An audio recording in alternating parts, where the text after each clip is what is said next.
Estamos aqui com mais um programa Inovação e Mercado, trazendo como convidado Rodrigo Dessoni, hoje presidente do Conselho de Administração de duas empresas, né? Era a ESH, agora é dividido. Vamos contar essa história aqui, como é que está essa evolução da ESH na área de cibersegurança. Perfeito, Evandro. Isso. Obrigado aí pelo convite, né? Tudo bem.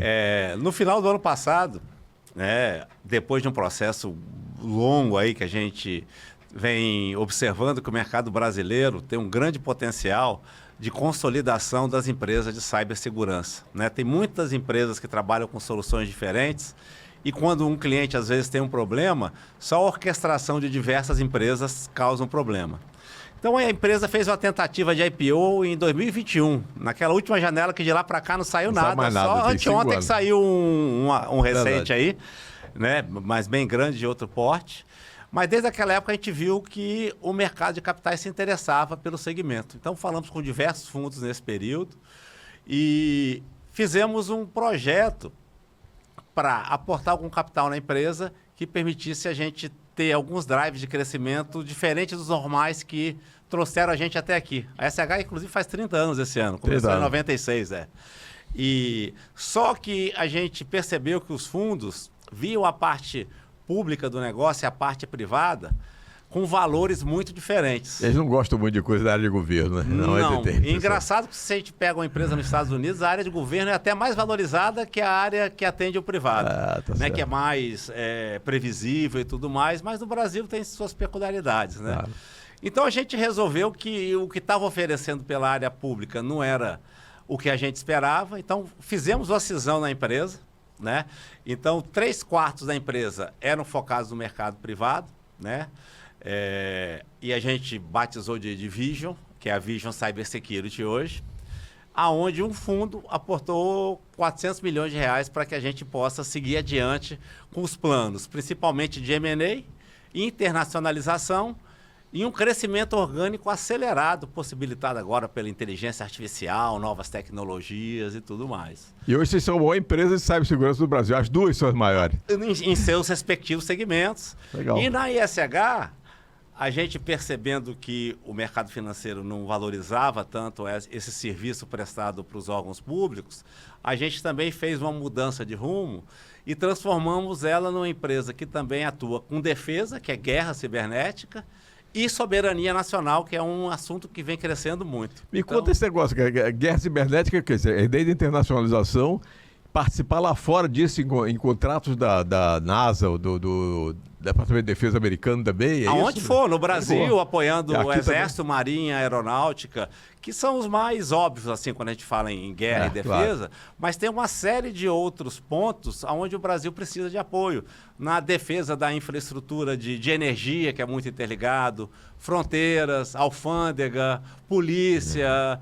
apoio ao Ministério Público em investigações e coisas assim por diante, né? Tudo que é atrativo para o crime da cibersegurança é importante você estar do lado. Exatamente. A gente tem, assim, grupos de criminosos infiltrados, às vezes, tem uma forma de dar contra-informação. Então, às vezes, a gente percebe que uma empresa está sendo muito visada ou muitas tentativas de acesso inadequado a ela.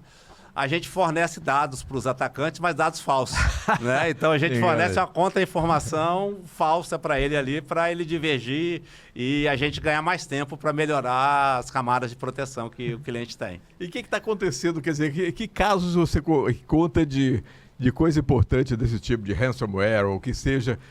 Que o pessoal está usando aí aqui no Brasil ou no mundo, né? Para você ter uma ideia do tipo de coisa que acontece. Vamos dizer, se a gente pegar em empresas hoje, o ransomware é muito, muito visado, né? E normalmente ele entra através de senhas fracas de usuários que usam senhas muito fáceis de serem obtidas por engenharia social ou um software. Ou usam a data que ele publica no Facebook, junto com o nome de cachorrinho, o filho, o marido, alguma coisa assim. Você vê no ambiente que o cara pendura a chave, pendura no próprio terminal dele lá. Exatamente. Esse é mais fácil ainda, né? Você também tem uma parcela grande de pessoas que trabalham dentro da empresa que em determinado momento da jornada dela, ela não está muito satisfeita. Então, ela está pode ser influenciada por alguém que ofereça algum ganho financeiro ali. Tem isso. Foi por onde aconteceram esses últimos vazamentos de Pix e esses roubos via Pix nos últimos tempos aí. Profissionais de TI que não ganhavam muito bem, movimentavam milhões por dia, né, em empresas intermediárias de grandes instituições que ali pegaram, venderam suas credenciais de acesso e com isso os bandidos conseguiram ter sucesso aí em algumas tentativas. Agora, quando você fala em segurança nacional e em defesa nacional, quer dizer, a gente sabe que hoje essas nuvens, por exemplo, o pessoal coloca informações, essas nuvens estão aí em centros lá em Virgínia, nos Estados Unidos, ou em algum lugar diferente, né, com problema de segurança, né? E com certeza. A justiça americana tem acesso a esses dados se quiser. Com certeza. Caso. Todos os órgãos de investigação e tudo tem mais. acesso lá se quiser. Como é que você vê isso? Como é que vocês ajudam isso aí? O Brasil cada vez mais vem se preocupando com isso, né? Tanto federal, estadual, municipal e mesmo alguns órgãos. Por exemplo, um tribunal de justiça tem dados ali que são sigilosos, são processos com sigilo de justiça. E tem vários tribunais de justiça hoje que usam a Amazon, o Google. E esse dado pode estar sendo acessado por uma empresa americana que esteja dentro de um processo ali e tudo mais, né? Então, a gente tem condições de garantir que esses dados estejam em data centers nacionais, sejam próprios ou terceirizados, mas temos várias opções no Brasil, que não saiam desse espectro geográfico, mas que também somente as empresas que detêm aquele dado possam manipular aquele dado, acessar, alterar e assim por diante, né? Então, a gente evita de que a manipulação de dados seja feita por softwares que possam ter algum tipo de interferência de outros estados ou da própria empresa e que também esteja armazenado em locais também que não sejam adequados para aquele tipo de informação. Agora, vocês entram também fazendo cibersegurança nos próprios equipamentos, nos drones, Na SH, sim. A gente faz peças de software que vão em mísseis, vão em drones, ajudam uma orquestração de um ataque de drone. A gente é muito bom em descobrir quando um alvo não é realmente adequado para aquele ataque, né? Um falso positivo, que a gente chama no segmento. Então, você mirou um míssil, mas quando o míssil está chegando na última milha, percebe que tem uma escola perto, ou que tem um grupo de crianças, e aí você diverge ele para explodir em outro lugar, ou então desativa a ogiva. Tem inteligência para isso. Tem inteligência para isso. Antigamente, essa inteligência era feita muitas vezes por satélite, via rede e tudo mais. E hoje, depois da guerra da Ucrânia, que é uma guerra hoje praticamente baseada em drone, né? Praticamente não tem soldado brigando frente a frente. Isso evoluiu muito.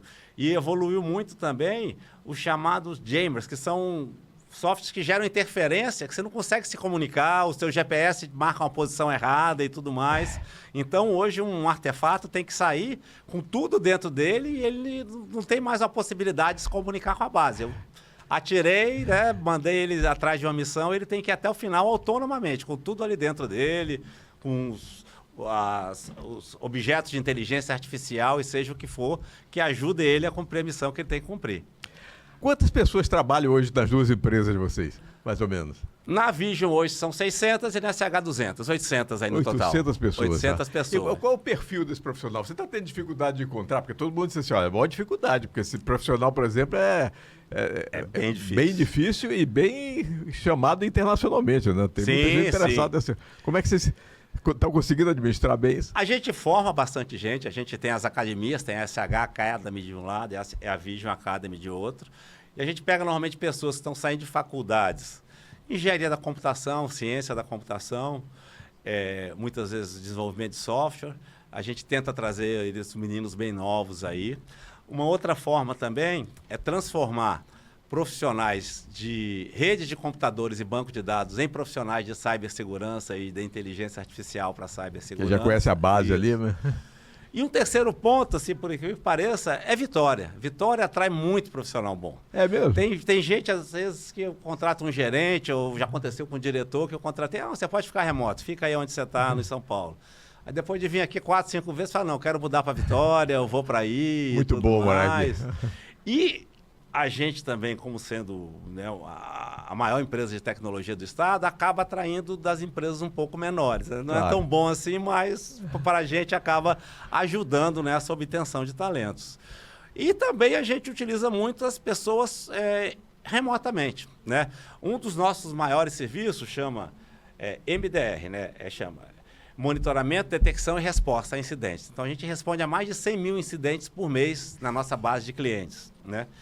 E para isso eu tenho que estar monitorando o cliente 24 horas por dia. Pensa Claro. numa locadora de automóveis que está ali em Guarulhos, pensa no banco 24 horas, torre de controle de aeroporto, fronteira né, terrestre e assim por diante. Então eu tenho que ter gente olhando os alertas que os sistemas, né, distribuídos do cliente e os meus que estão olhando os clientes estão dando, que às vezes nunca aconteceram ainda. Normalmente, se é um problema que acontece sempre, já tem uma resposta automática para aquilo. Né? 96%, 97% das respostas já são automáticas. Mas se eu pego 3% de 100 mil, eu tenho que ver 3 mil coisas que nunca aconteceram antes, gerar uma resposta para aquilo, colocar a correção no cliente e depois distribuir para todos os meus clientes para que não aconteça nos outros também, né? E isso, se o hacker está na Coreia, de dia lá que é meia-noite, é sábado, é domingo. Então eu tenho gente 24 horas por dia. Claro. E numa estrutura que a gente chama Follow the Sun. Então eu tenho gente aqui, tem gente no Peru, tem gente na Califórnia, depois Nova Zelândia, Índia, Israel e Inglaterra, que eu consigo sempre, que eu falo na SH e na Vision agora, o sol nunca se põe, sempre tem alguém acordado. Porque mesmo para a pessoa que trabalha no turno, tem um ciclo circadiano, ela não responde tão bem como se ela estivesse durante o dia, no momento que ela está fazendo aquela resposta. Rodrigo, olha, infelizmente, assunto sobre cibersegurança a gente tem para vários dias aqui para conversar, mas é o tempo nosso limitado. Eu te agradeço muito, falei aqui com o Rodrigo Dessone, presidente do Conselho de Administração de duas empresas, a ISH e a Vision, né? Exatamente. Que são as duas empresas, maiores empresas do Brasil na área de cibersegurança. É um Isso orgulho aí. capixaba, certamente. Com certeza. Tá certo? Obrigado, Rodrigo, pela presença aqui. De nada, Evandro. E até a próxima. É. Tchau, tchau.